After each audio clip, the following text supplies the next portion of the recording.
Welcome to the E Show, presented by the Hockey Podcast Network.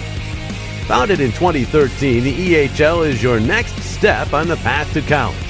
Over the past decade, the EHL has established itself as the college placement leader on the East Coast. And now, here's your host, the commissioner of the Eastern Hockey League, Neil Ravin. Thanks, Jim. And with that, let's bring in the E-Crew, Jeff and Anthony. In the middle of winter break right now, are you guys feeling recharged? I guess so, Neil. Yeah, I guess so. I'm going through a bunch of different stuff right now. I'm in the middle of a move, which is a little stressful and everything. But no, things have been good. We're always positive over here in the Mills house, so everything's good. How about you guys? How's the holidays? Holidays is great. Thank you, Jeff. I hope you and Neil both had a Merry Christmas. Neil, I know it was your first Christmas as a full family. Mm-hmm. Yeah. Yeah, you got all the toys behind me. That's a workbench, a basketball hoop. I got to clean that up after the podcast is over. I saw some good pictures. The Vicky posted if you and Chase are hanging out with the workbench the other day. Oh, God. I built this whole thing for him, and he comes over, grabs it, and just smashes it into a million pieces. And I was like, well, the effort was there, I guess. Like, whatever. Coach Neil. Well, Chase, if we go over the tape, the effort was there. The execution, let's work on it, buddy. Yeah, I mean, my patience is really, really tested right now. But anyways, the last time we had a break, it was around Thanksgiving. And if you remember, we called that the Way Too Early podcast, right? Yes, Title for this one is the Still Too Early podcast. As this week's Around the East show, it's still too early to make our Frozen Finals predictions, but we're going to do it anyways right now. Let's take a look at what's going on around the E Show. Around the E Show is presented by BioSteel, the sports drink of the EHL. Use the promo code EHLB1.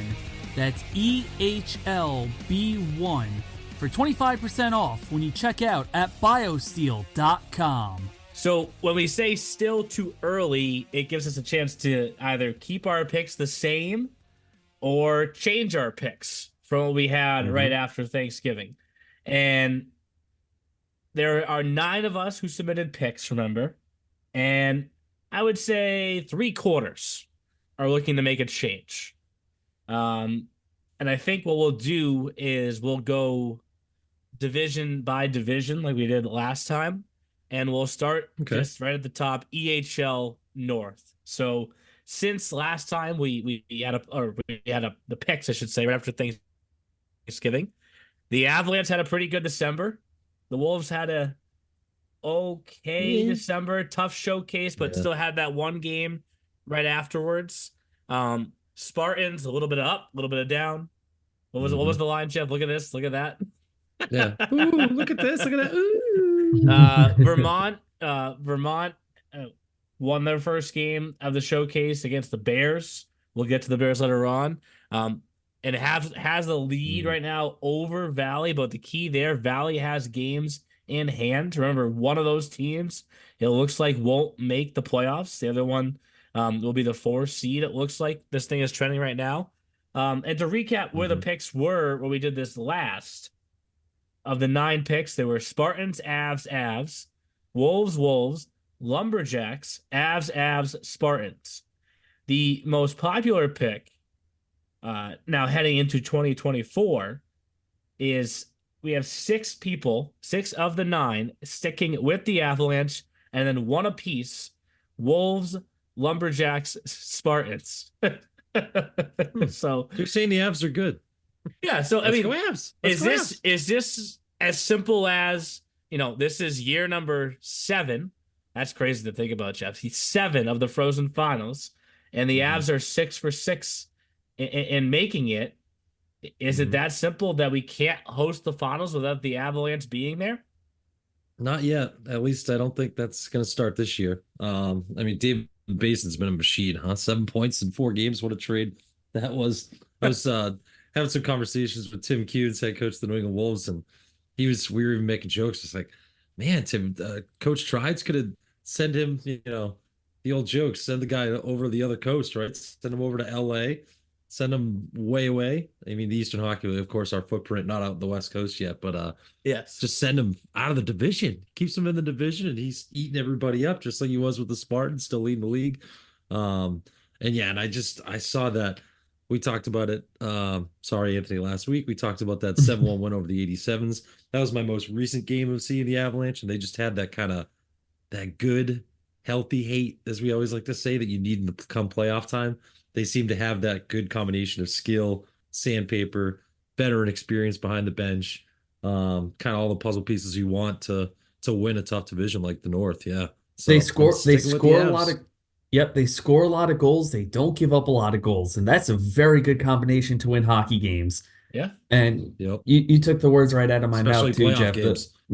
The fact that they got Bazin, I think that really just loads up an offense that already had a lot of firepower. Yep.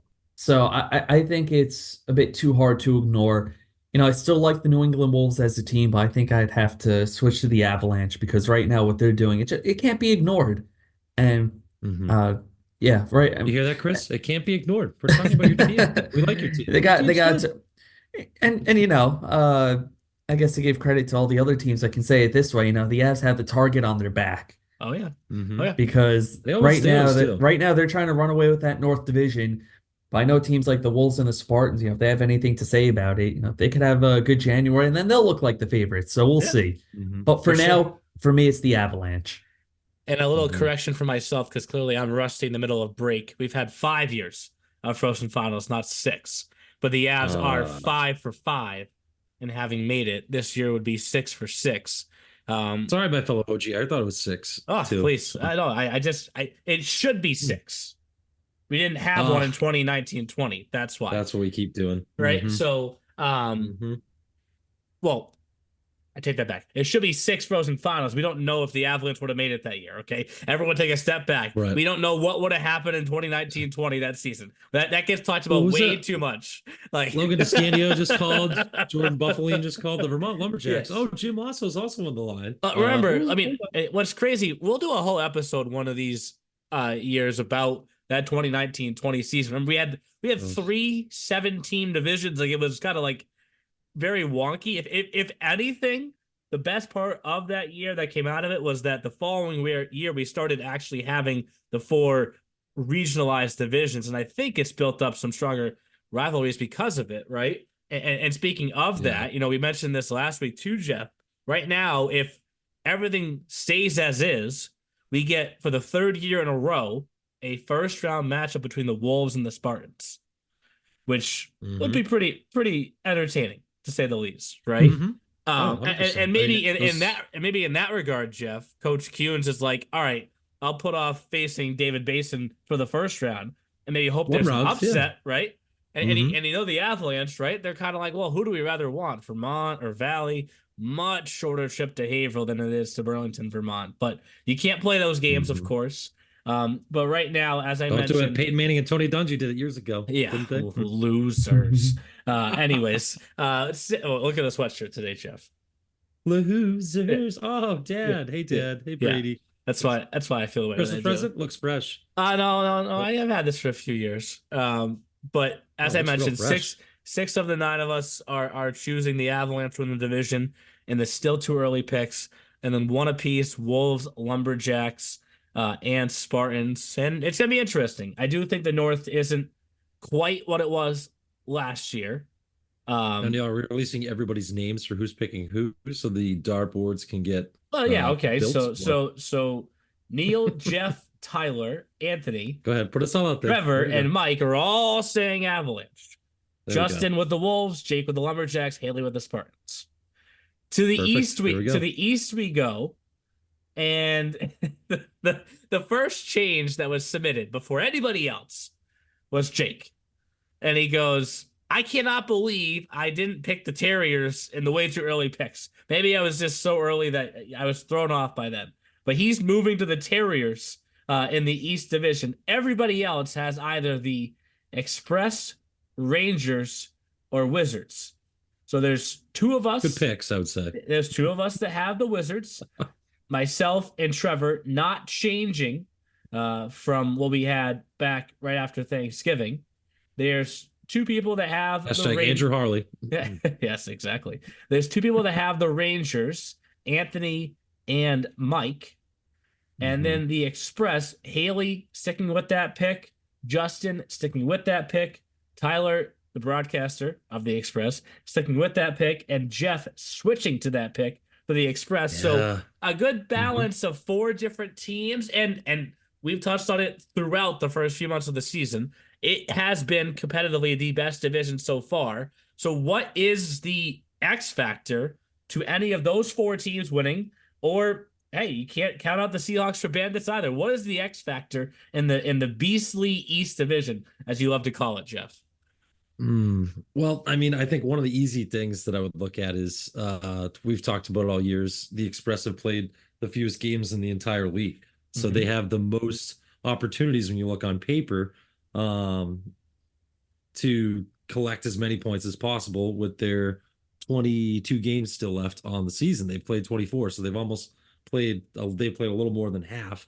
And just the impressiveness that they just showed at the New England Showcase with 3 straight shutouts and 3 different goalies. A little bit of a Bruins feel, because I mean, who are you going to go with as far as that's always been a hot debate up here with Olmark and Swayman. Do you go with one goalie in the playoffs?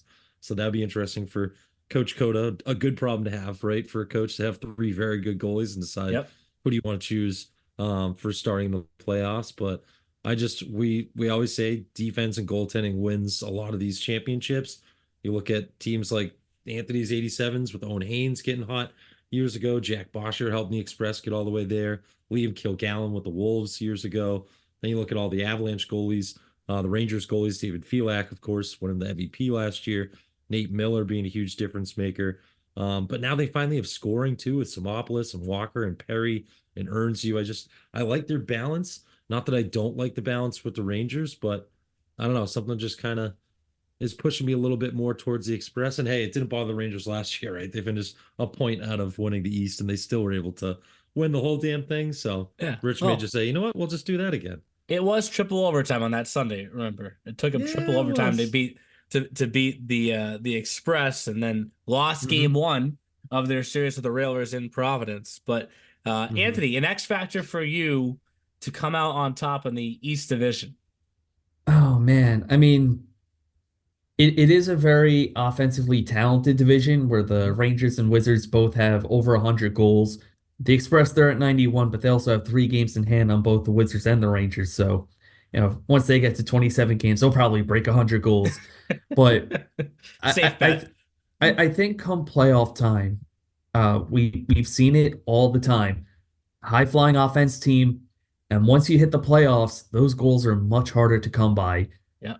So I really do think it'll come down to goaltending and defense. Right now, the Express, they've only given up 48 goals. Boston Junior Rangers defense is also good. They got Charles Watson in net, but the Express, they have 3 really talented goaltenders. And I think that's what's going to be the X factor for sure.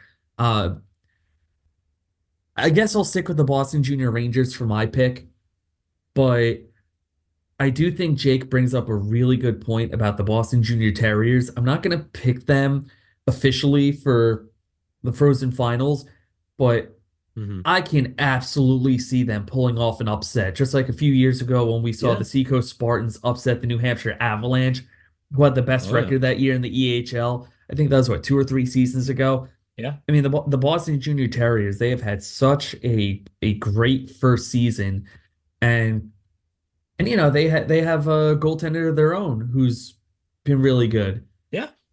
And Jacob Jaslow. So yeah, so it's going to be an interesting division race for sure. That East Division. Who plays the last game out of that division, Neil? That's what I want to look at too. Ooh. Who plays the very last game for the East? Because it might come down to that with how tight it is right now.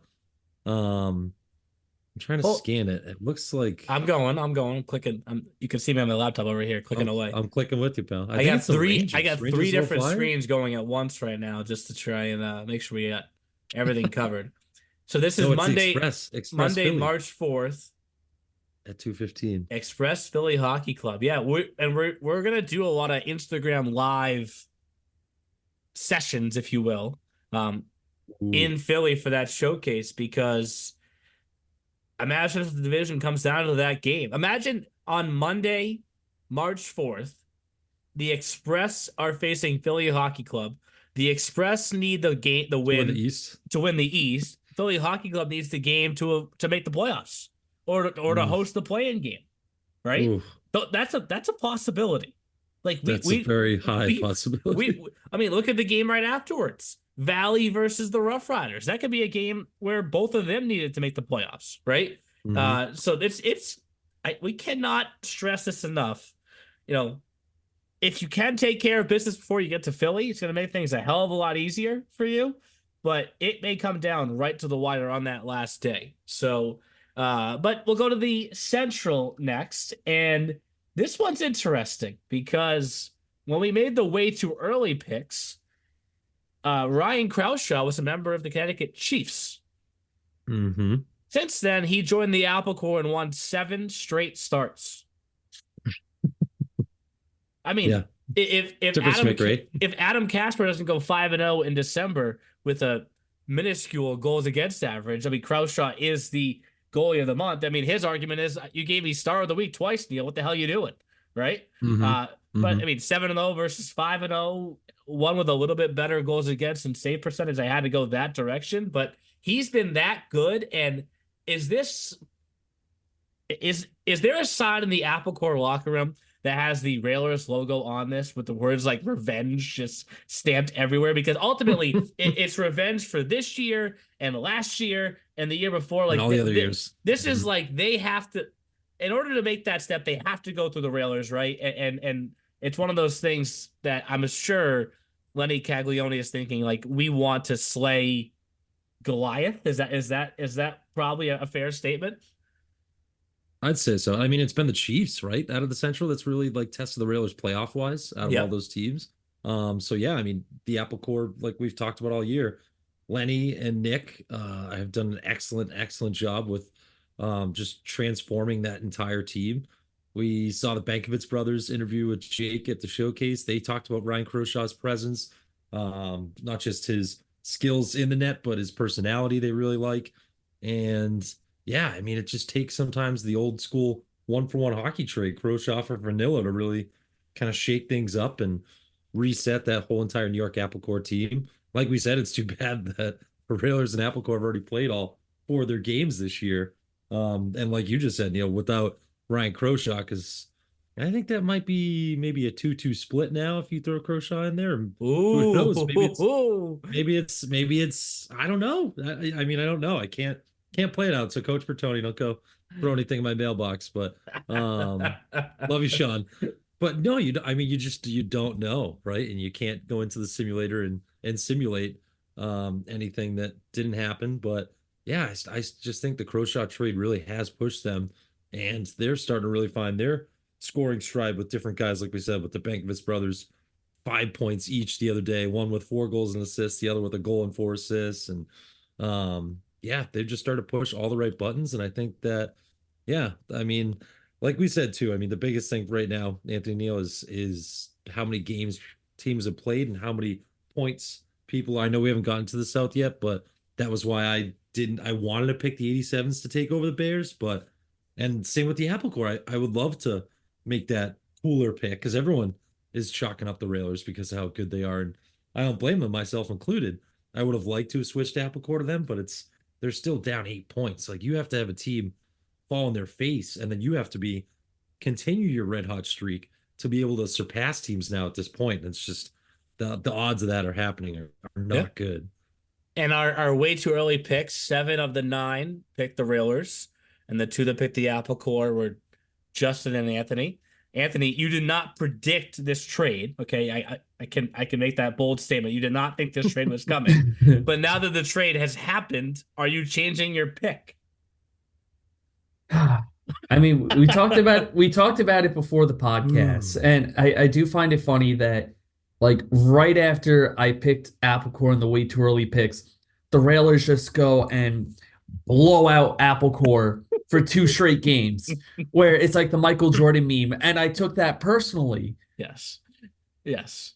now Applecore has Ryan Croshaw. They have a really good goaltender, and you brought it up, Jeff. The fact that they're able to trade away Anthony Vernillo and still have a decent Find amount of scoring goal elsewhere. scoring. I mean, Nick Sweet, I have to talk about him. He's been so impressive for Applecore Yes. all Still season. leads the team in points. Yep. Peter Unger is another one too, Anthony. That was amazing at the showcase. He's up to 14 goals now. And Luke Golisano scored the game winner against Philly. He's got 10 points in 8 games. So Yeah, that's the thing. Lenny and Nick have just been able to replace Vernillo's scoring with multiple other guys, and they've actually added more depth now. and what I think is so interesting too with the Croshaw trade is that I forget if it was last season or 2 seasons ago with Jackson Bernard, where he got Mhm. traded to Team Maryland, where Team Applecore Maryland, was yeah. getting rid of guys where it's like, go compete in the playoffs. Now it's the other way around where it's like, okay, we're going to bring in a goaltender and show our team, hey, we're serious about making a run to the Frozen Finals. And I think that really sends a positive message to the locker room. Like, hey, this 100%. guy's going to make our team better. Let's push ourselves over the top.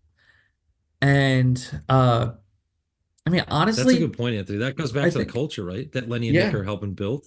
And that you yeah, see, with New absolutely. Jersey, Adams helped build a great culture down there. So is Matt Kieran and everyone else there. And that's a huge thing that people, I think the average fan doesn't see is the culture and how you get these guys to become a family and what you do on the ice and off the, like, more importantly, what do you do off the ice to help these guys really believe in Well, your because organization? Lenny Caglione, he was with the New Jersey Titans NA3 team, right? Oh Right. yeah. I honestly I wouldn't be surprised if that goes back to the Titans Null team. You talk with their coaches, Craig Doremus, Bobby DeRico, Neil. They were with the EHL at the Bobcats, Oh yeah. and those Mhm. guys are Bobcats obsessed. royalty. Those guys are obsessed with building a good culture. So Adam and Matt were around it when they formed the 87s. Yep. Lenny was Mhm. with the organization, so you could argue that it kind of stems from them. But Yeah. I think with Croshaw and the fact that they are still scoring even without Vernello, yeah, I think that can absolutely push them over the top. So I think ultimately I'll stick with Apple Core. Okay. Plus, because it Okay. seems like nobody else is sticking with them, Well, so somebody has to. it's you and Justin, right? And of course, remember it was uh not last season, the year before the Apple Corps pushed them to game 3, the Railers, in their first round series. Different team. Colin Callanan was a beast for that team. Oh, But we'll see how this all plays out. If you're gonna make the statement that the finals can't happen without the Avalanche, it's becoming that same way with the Railers too. Um, hmm hmm but the final division that we get to, and it's kind of funny how this worked out. Not funny for the Bears, but funny how it worked out in that like the Oh, whole it's very reason. funny, Neil. Well, the whole reason we do this twice is because of what just happened. In between hmm the way too early picks and these still too early picks, the Bears did not win a hockey game. Like 0. that I'm Go not 5-1. that's not an opinion-based statement. That's a fact. A fact. They didn't win a Mhm. hockey game, right? Which Numbers is don't like, lie. and they're still in first place by Mhm. 7 points. When you So lose 2 games out of your first 21, you build yourself quite the lead. So you look at our way too early picks, and again, there are 9 of us. Okay, so there were 5 people, sorry, 6. My eyes are deceiving me. 6 that chose the Bears, 2 that chose the Little Flyers, and of course, I chose Team Maryland. Now, when I say this is perfect how it works Yes, out, like annual. yeah, it's perfect how it works out because this now like really puts pressure on all of us to think like, can you still pick the Bears? If 2/3 of the group still had the Bears, can you still pick the Bears? And like, Mm. it's you look at the games, right? And I'm actually switching from Maryland to the Bears. So I'm the only person of the 9 that's doing Oh. that, right? And the reason Yep. being, I do think that every team goes through this at some point, right? I mean, the extreme end of the spectrum example is the 87's championship team that at one point had lost 8 straight games and also had won like 15 straight. You gotta find some middle ground there in between next time, Adam. But anyways, for the games that took place for the Bears in December, with the exception of one, they were all 1-goal games, right? And the last one, I guess, is a 2-0, but still, 2 goals or less for almost all of them. I just think it's one of those dry spells where teams don't score, and coming out of break on the other side, if they win their first game and score 6 goals, I wouldn't be surprised. And everyone will say, oh man, maybe I should have been like Neil and not change my pick, or change my pick to them, right? So I'm sticking with the Bears. When you look at the rest of the group, as I mentioned, there were 6 people that had the Bears, and 2 of them are switching so far. I have Tyler, or Jeff, you're sticking with the Bears too. That's what I have in my notes, at least. Yes, I am. Tyler is switching from Bears to Little Flyers. Anthony sticking with the Bears. Justin sticking with the Little Flyers. Jake switching from Little Flyers to Philly Hockey Club. We'll come back to that. Trevor sticking with the Bears. Mike going from Bears to 87.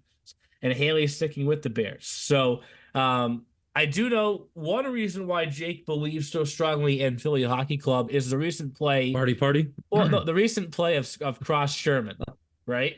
And is that the biggest key? Is this division going to come down to Sherman versus Hugeson with Team Maryland, right? Versus Kyle Spann. I think Spann is the starter again for the 87. I know he was hurt for a little bit. We've always talked about Fry. Recently, Ronnie Petrucci's taking over the net for the Little Flyers. Is this going to be as cliche as hockey playoffs are, and the hottest goalie wins it? It could be. And I don't know. What do you think, Anthony? As the man of the South, I'm going to let you go first on this I one. mean, it's interesting because the South Division is the only division where no team has scored over 100 goals. And no, really, I mean, it is of much more like again, numbers don't lie, folks. Lot of like meat and potatoes, just kind of grinded out hockey. And I think it could boil down to which team gets hot offensively, where you have the Bears, they have Sheeble, they have Agorov, guys who can put the puck in the net. And in the month of December, it just hasn't been working out for them. The 87s, up until that 7-1 drubbing from the Avalanche, they had guys like Landon Adams and Blake Dustin, Eric Vivinetto all got hot. And if they can, pick up where they left off coming out of the break and, take that to March, then maybe they're the ones who can win the division. Same thing with the Huntsman and Little Flyers. Jack Costable's automatic on the power play. That's what you said 2 weeks ago, Neil. He's like Mr. Automatic when their team is up a guy. Yep. So and look at last year's playoffs, Anthony, right? If the Little Flyers don't have the prolific power play that they do they make it to the finals? And the finals are and their power play is just as good this year with Costable at the top.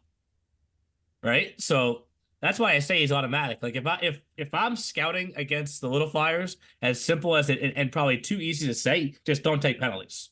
Well, because I think where the puck's going. I think the interesting thing too, though, Neil, is that the EHL is not like the NHL because, at least from what I remember, there were still plenty of power plays. It's not? Last season. Well, I mean, in the sense that it's a 3-letter league, I know. that's where the similarities start and end. Is that where they start and end? Oh, okay. Well, and it's a hockey league, but we still play the same sport. I think. Yeah, but you're still trying to put the biscuit in the basket, and but no, I mean, at least from what I remember, guys, like it still seems like there are a fair amount of penalties and power plays in postseason games. So it's not like the Oilers where it's like, McDavid and Draisaitl are really good on the power play, but what's going to happen when the power plays run dry? Yeah. Which is something that we'd actually see at the NHL level. So I think for Philadelphia, if you have a good power play, I think it could still be an X factor in the postseason. Yeah, for sure. I think it was, and was that last year, Anthony? That I said this to Neil yesterday in my text when I was making changes that I wanted to go with the 87s. Like you said, I like that top line. I just had the pleasure of doing a couple of their games of the showcase. Adams is great. Vivinetto is great. Keaton Richards is great. I just don't think they have enough scoring depth right now. But Adams, they might get some reinforcements. Good. They might get some reinforcements. Was that last year that he did that? He added 2 guys from the NCDC, a forward and a D, I remember, and they went off. And then that was kind of what helped. It was either last year or 2 years ago. Was it 2 years ago when they got in that huge losing streak? Well, yeah, And then yeah. they When they added won the the two guys, championship, and then they, they they won like added 14 straight. Anastasio, That's who's what it at was. Yep. Brockport now, and Tobin Yep. Winslow, also at Brockport. That's what it was. Thank you. Yep. I couldn't remember Funny who how the they two both were. went to school together too, right? I couldn't remember the two were, but I remember that they were huge additions. And then all of a sudden it was bam. They were just, that was all they needed, was just two more guys to kind of fill it out, 1-4, 1D. So I still feel like Adam's going to do that. I don't know for sure. So that's why I can't make that move yet. But I think Also, Coach Woolley yep. is definitely going to make some additions and try to bolster and help that team out offensively. I'd be a hell of a lot more comfortable picking the 87s if it weren't for that 7-1 loss against New Hampshire. But I like, think it's just, I think that was just one game though, too, dude. Honestly, like doing that game, like it was the last game before the break for teams. Like I think it was just kind of, I don't think that's a true, but they like match up litmus. well. They match up well too against the Bears. Like when you look at teams like the Boston Junior Rangers, the Express, they have that wow factor. The New Hampshire Avalanche. Uh, at least from what I've seen from the Bears, they do show those flashes, but at the same time, like I don't know, They grind it out. they They're not grind it sexy, they out. grind it out. Yeah, and maybe that's what makes them deceptively good. I don't want to make this like a bash on the Bears session because they are a really good No. hockey team. There's still a very good chance that they're going to run away with the division in first place, but Mhm. I don't know. Like So, part of it's maybe just me being a homer for the 87s, but I still think that I still think they have a very good chance at winning the division this year. I do And too. And we you guys touched still have on 4 games left. So, and Yeah. the first game back for the Bears, January 10th, here come the 87. So, what Neil just said about the Bears scoring 7, Coach Woolley does not want to see that back-to-back game. So, I don't know if that's going to Yeah. happen. And we've touched on trades throughout, when families hear us talking about trades, we hope that they understand that oftentimes it's just trying to get players into better situations on both sides, right? And key players in the league as well. And honestly, you look at that Vernilla for Grouchot trade, both teams feel like they got a good deal. And the Chiefs have played well since that also. Another trade that has not really, I don't want to say hasn't been public, but hasn't been talked about a lot, actually took place between the 87s and Applecore right before the break. And one of the reasons why it hasn't been talked about a lot is because the Applecore got a player who's already in their lineup, in Ethan Poligo. The 87s got a player who may potentially come to their lineup, but is in a different league right now. And I don't think anybody noticed this. It's not the looks on your two faces. You definitely didn't notice this. Right now, Actually, someone said something. I said something about Poligo because I saw him on the roster and I was like, wait, wasn't he in New Jersey? Someone mentioned that at the showcase, but can you say who the player is? Oh, I can say it. I'm about to say, right?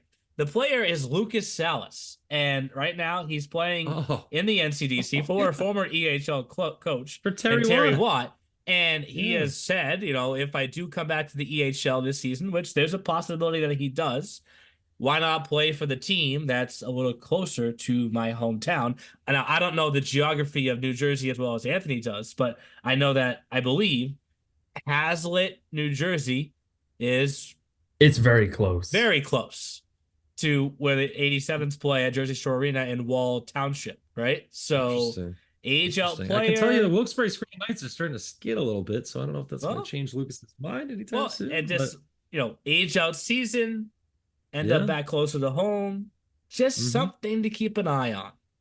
Playing for a division for a championship, And I give the 87s and Applecore credit. They've probably made 5 deals or so over the last. The Bankovitz brothers, they were both on the 87s, and now they're tearing it up with Applecore. Yeah. So it's Lenny does a lot of advising too for his advising company, so he's very in tune in all these different leagues, and he's still scouting for Danbury, and he's another guy that's got connections, and for sure. So before we switch over to the EHLP, the other X factor in this is there a new guy out there who's going to join a team that we just don't see coming, and that makes a huge difference. Whether it's someone that we just mentioned or someone that we don't even know who it is at this point, right?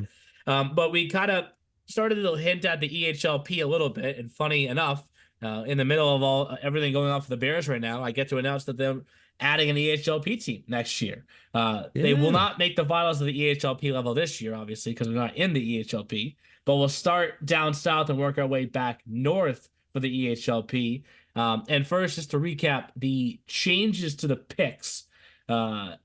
Only one person changed their pick in this division, and that was Trevor switching from the 87s to the Huntsmen. So of the 9 picks, of the 9 picks, we have 6 going with the Huntsmen, 2 with the 87s, and Mikey holding strong with his Renegades pick. And for this division, Anthony, is this? I kind of referenced this earlier with the little Apple Core Railers, a little bit of the North Division too, with the Avalanche having made it every year. Is this something where everybody else in the division feels like we have to go through the 87s if we're going to make it to the finals in the EHLP? Perhaps, but I mean, right now it just seems like the Huntsmen are the team to beat. Pennsylvania's on a 6-game winning streak, and they have beat the 87s in their last 4 matchups. So I think even the 87s, they're not feeling like we're the team to beat. They know that they have to go through the Huntsmen if they want to go to the Frozen Finals. Yeah. But we mentioned this on the podcast before, right? Well, if you're the Huntsmen, I don't know how many matchups are left with the 87s, but I think one more. Would it be the worst thing to drop that one or keep just rolling against your rival?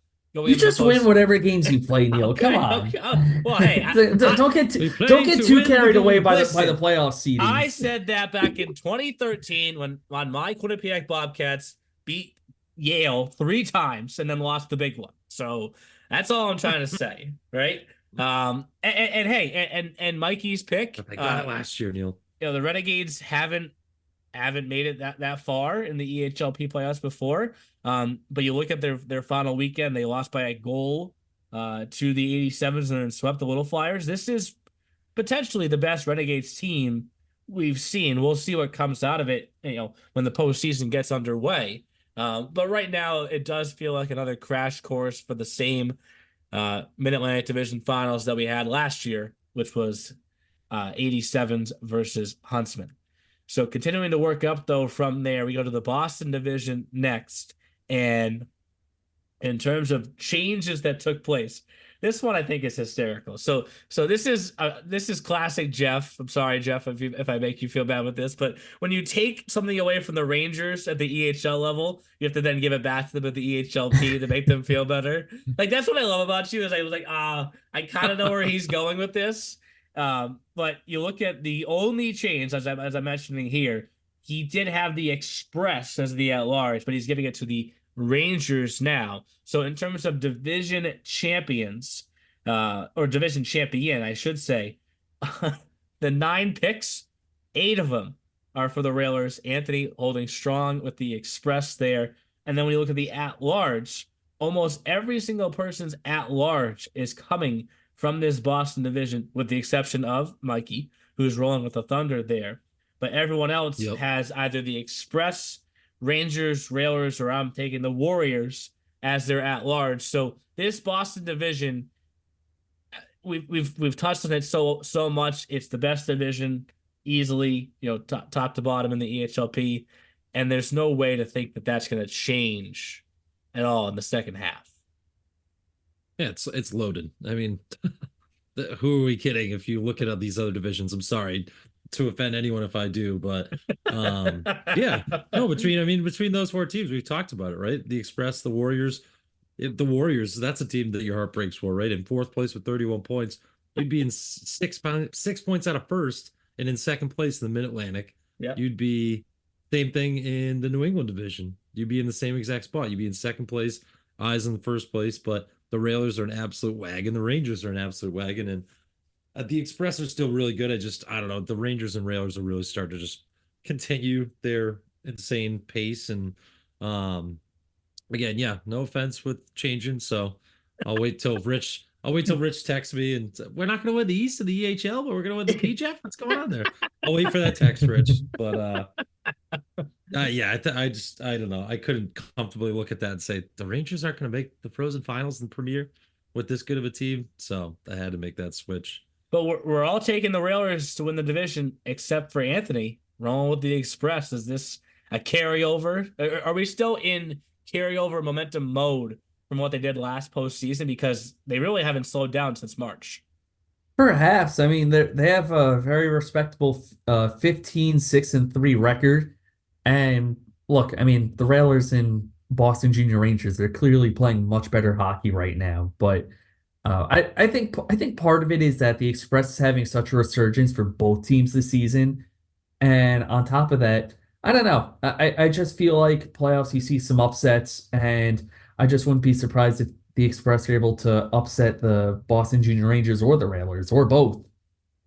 Yeah. Yeah, you sure. know, with all the chalk we have on these picks, that we're gonna get like destroyed by some massive. It's gonna be March Madness where you're like, Look, the thing about, I mean, the thing oh. about the playoffs is that you always have at least one matchup where you're just like, wait, these guys won? Mhm.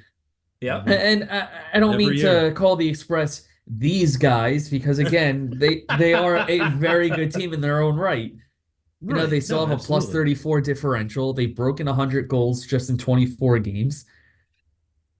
It's just unfortunate that they're as good as they are, but the other teams in front of them are just the extra They're in a notch Thunderdome above that's them right called the now. Boston Division. Yes. Mhm. And speaking of Thunder, we'll go to the final Thunder team in the New England division, who won 2 of their last 3 games and a 3-3 against Vermont. It's just we mentioned this last week, Anthony. It's so funny the way that these standings currently stand in that division, where it almost looks scripted that Adirondack would face Vermont Right. first, and then the Wolves would face the Avalanche first. So it's kind of like the north part of the division is facing the east part of the division winners, if you will. I mean, the Avalanche and Wolves have been up the last few years in the postseason as well. But again, using the word revenge, is this all about Adirondack revenge and nothing else? Revenge against New Hampshire, just in general. Revenge as last year. They were a wagon last year. And they And get they're a knocked wagon out. again this year, which I think is just so impressive about them. Where they caught lightning in a bottle their first season. They got almost entirely local guys from that Saratoga, Glens Falls area, Yep. and they had guys like Jack Murkowski and a couple of others who were age outs, Jack Randall. And I remember it was a point of contention with some people where it's like, well, are they really that good if they're all using age outs? Well, now they've got some younger players. Andrew and Blanchard, yeah, Andrew 87. Blanchard, now with the Huntsman, Yep. but also reunited with Damon Warren, by the way. Yeah. Funny I was how gonna funny say, how I that called works their, out. called their games. Yeah. Right. Actually, just quick digression. It was actually really funny because before the Huntsman's last EHL game against the 87s, Adam Hooley was like, Damon Warren, 87's killer. And then not even a half hour later, Warren scores. So I just thought that was really funny the way that played out. But Yeah. going back to the Thunder, they have younger guys now, a younger roster, and they're still kicking ass. They're still scoring a lot of goals. They're just overpowering teams. I think Coach Murkowski is just doing a really good job out there. They're also playing in that ECHL arena. They have that program where they're getting mentored by the ECHL team, the Adirondack Thunder. So, I mean, right now, I think they're still the favorites. And yeah, you're Sure. right, Neil. I mean, they lost in the most heartbreaking fashion imaginable, giving up the final goal with like 5 seconds left in the third period. Yeah. So I think that's going to be fresh on their minds too when they want to bounce Yeah. back and try to make it to the Frozen Finals. Those ones almost sting more than overtime losses. Another separate episode about that at some point, right? Maybe when the playoffs come around. But again, in the EHLP, remember we have 3 divisions, so we'll have 3 division champions. Therefore, we'll also have 3 division runners up, and the one that has the best record will get the at-large bid, which last year's at-large bid was the Railers, who went to double overtime of the championship game the following weekend. Remember that. The at-large bid does get the 4 seed in Providence, so therefore it gets the worst schedule, which means you play the late game Friday and turn around and play the early game Saturday, but it made no difference for the Railers last year. So it will be very interesting to see how this all goes down the stretch. But so we've done our way too early picks. We've done our still too early picks. And Come March, we'll do our. Now what? Well, no. Come March, we'll do our Oh. finals picks. There you go. There So we that will be the early March, though, right after the showcase is over. But for now, Jeff. You're about to scare the crap out of No, us no, with no, another no, no, surprise. no, no. Oh, For okay, now, here we though, go. we will go to fantasy, and Ah. I have a bone to pick with our Yahoo League first. But let's jump. Again? Yeah, big one. Let's jump to the eShow Fantasy Challenge. Now it's time for the eShow Fantasy Challenge. Follow along on the EHL app, available now for free on both Apple iOS and Android. So as we start every week with the Yahoo League that myself is in, Jeff's in, we'll get Anthony in it next year. I think he turned down an invitation to be in it this year. So, but he, as you can see, he just watched Jamie Calorie. And Phil Parker, Jamie Calorie, Phil Parker, Jim McCabe. Yeah, so lots of EHL roots in this league. Yeah, so first off, injuries are killing me. It really pisses me off. I got 3 like big time injuries, but now I've lost 3 straight games. And last night was the first night of the new week, right? I put up 30 points, which would have been more points than 1, 2, 3, 4. You had 38. So yeah, we're but we're both look at our. You see what Jim McCabe put up? We're both getting killed already. Jim McCabe put up 54.40 on me last night, and his Sakine Chiefs are projected to beat me by 20, and I'm going to kill someone because I need to go on a winning streak. And Ted put up 57.8 last night because he's like, oh, I have Chris Letang in his 6 assist game. Like, what gives? What gives? And then the first week that I put Luke Hughes on my bench, he scores a coast-to-coast game-tying goal. Like, what the hell? That was a nasty goal. Neil, that's a skill issue on your part. Yeah. Anthony, I cut Luke Hughes, so what does that call me, huh? Also a skill issue. Yeah, and then I on my bench. So, Jeff, we mentioned this. I could come back to win this matchup. Who knows? Yeah, you right? got Kyrou, Hughes, Nelson, McTavish. Did you just trade for McTavish? Well, last night. Oh, he had 3 assists. 3 assists last night. On my bench last night, I had 15 freaking points. You're as cold as ice. Yep, he's little into it. Caden Primo's starting tonight. He's on your bench. EHL. Yeah, your evolution. He's getting like 1 start in every like 4 or 5. So it's tough for me. But honestly, you know what? Here's my soapbox, Jeff. Detroit, trade for him. Because every bum you march out in goal. 8 out of the last 10? Every bum they march out in goal, they can't stop a beach ball right now. They averaged the last 10. I think they give up 4 or 5 goals a game. And Kane's been hot as hell. Play goalie. But the Wings have Billy Huso, James Reimer, Alex Lyon. Like, get somebody in goal. Like, go get Caden Primo. I'll make a pitch for that. Right? But again, I guess the positive that I could take in all this, Jeff, if my what once was 6-2 Yahoo team, which may be 6-6 after this week, if the losing streak continues, if I get frustrated enough, there's still plenty that I can do on DraftKings. I thought about doing it last night. Could have done a Charlie Coyle anytime goal scorer. That would have been really really valuable last night. But there's always something going on for anybody, new or old, on DraftKings. There is. And just real quick, I won a game, folks. I won a game last week. So I'll throw that out there. I'm back. We're back and moving north in the Yahoo standings. I'm 3-8. Here we come. Watch the F out. Here I come. And speaking of DraftKings, I did a couple last night and I lost. I lost $20. I did a couple of 4-leg parlays. They were fun. I didn't bet a ton of money, so I think I only lost like $20. But Pasternak at the end with his breakaway on my boy Devin Levi, I was like, oh, Dev, come on, let the squeaker in. Nope, save.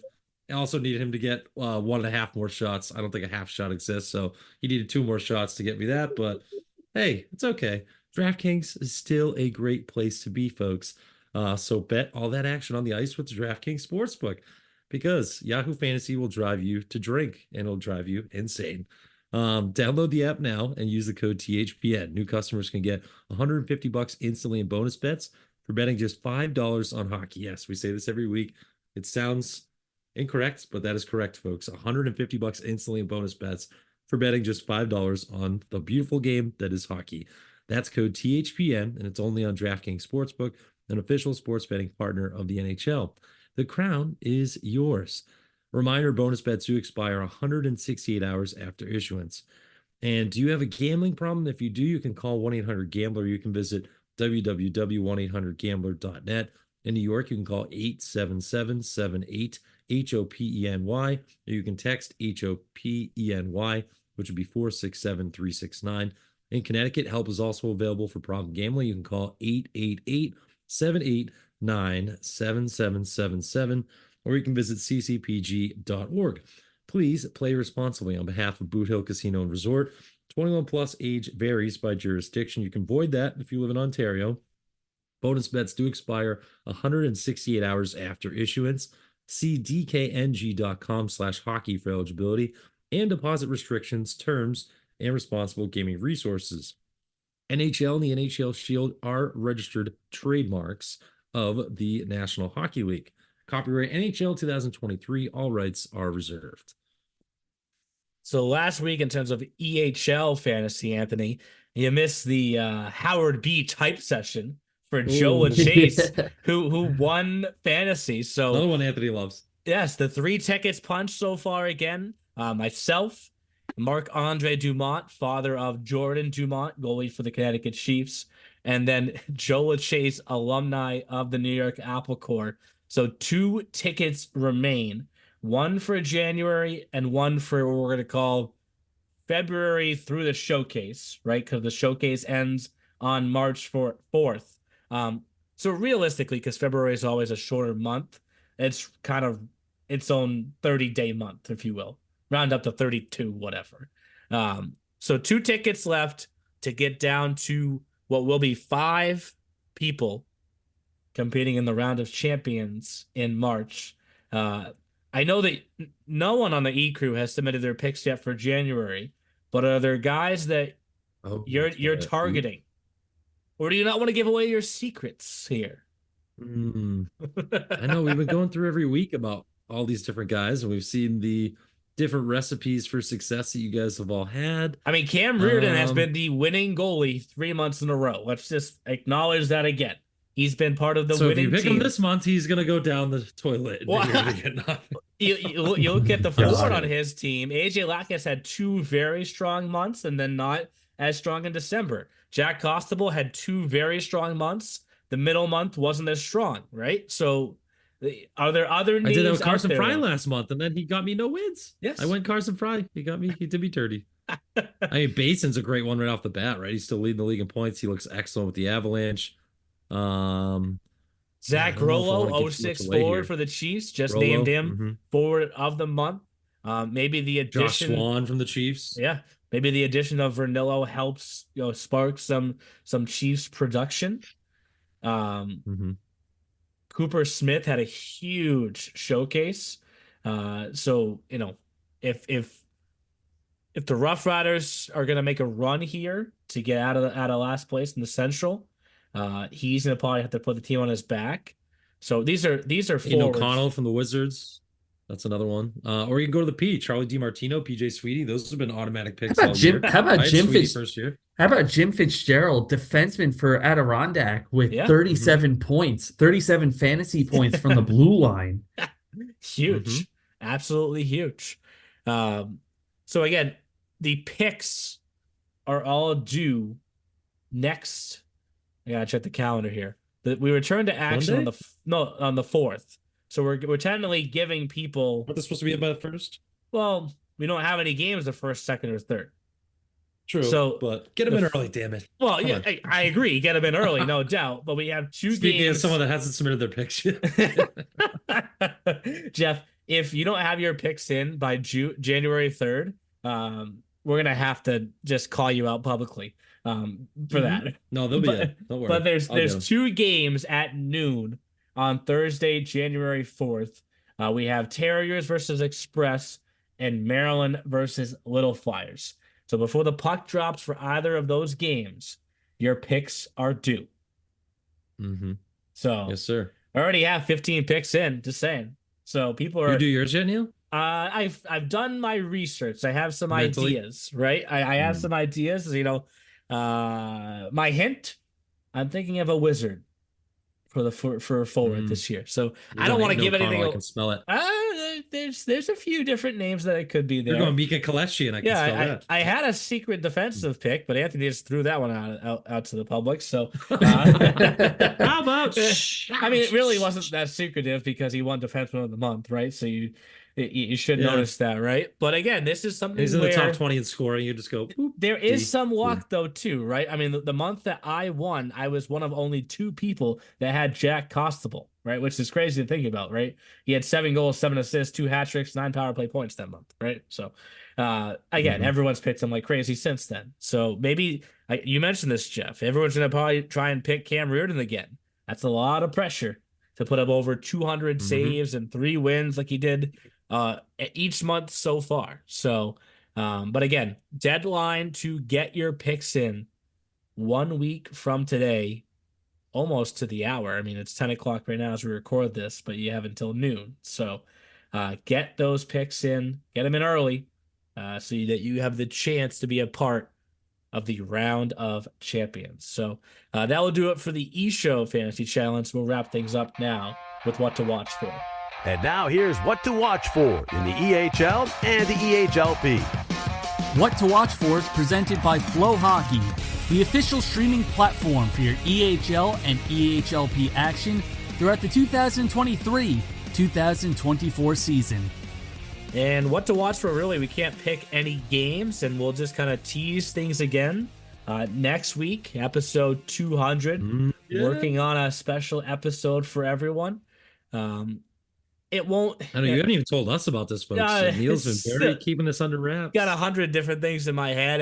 It will be good, right? It will be good. I don't know if it matches of course what we had for 100. Episode 100 was a split, two interviews. The first interview was Mark Kumpel, and the second was Mick Deaver, who was the player for the Bandits back when the EHLP was called the Elite Division, I think. Who unfortunately, Todd Sterling, I think, was still there. And unfortunately he broke his neck, but his journey was incredible to being able to walk again. And I don't know, I set a really high bar for 100. So I'll try and match it with 200 next week, but that's coming next week.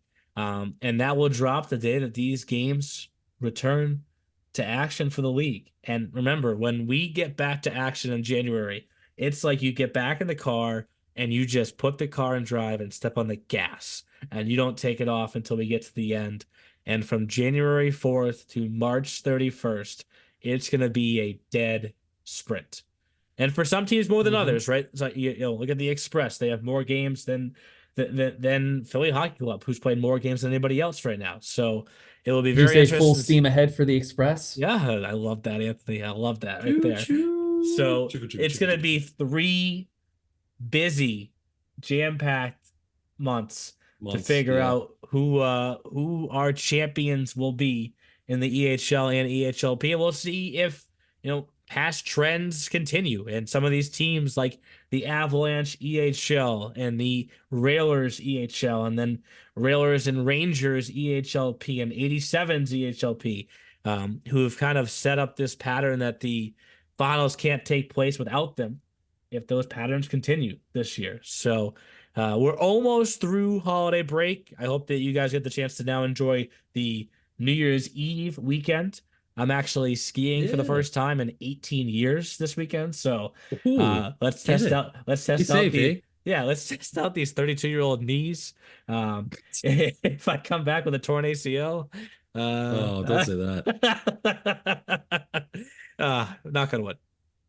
You'll be fine, Deal. You know what the key is? I haven't been skiing in a couple of years. I love skiing. I don't get out there enough, but when I first learned in high school, it was pizza, French fry, French fry. Yeah, your hips are gonna be sore as beep. Yes, the first key actually, the first key actually is getting on the chairlift first for me, Jeff. But we'll that's it. Getting off. Yes, we'll take that. That's why I was you're like, thing's gonna hit you right that step first. But I hope you guys get a chance hit you to like enjoy. a Philip Parker hip check. That chair. Hope you guys get a chance to enjoy the holiday weekend. For all of you as well at home, enjoy the holiday weekend. I meant Aiden Parker, not Philip. Hey, I knew what you were saying. Aiden Parker. One of them will call me. We'll we'll all talk to you guys in 2024. So See you next See you year. next see year. you next year. Dad joke. Woo. Thanks for listening to The E Show, presented by the Hockey Podcast Network. Learn more about us at easternhockeyleague.org and follow us on all of your favorite social media platforms. Also, be sure to subscribe and get notified when our next podcast episode is released.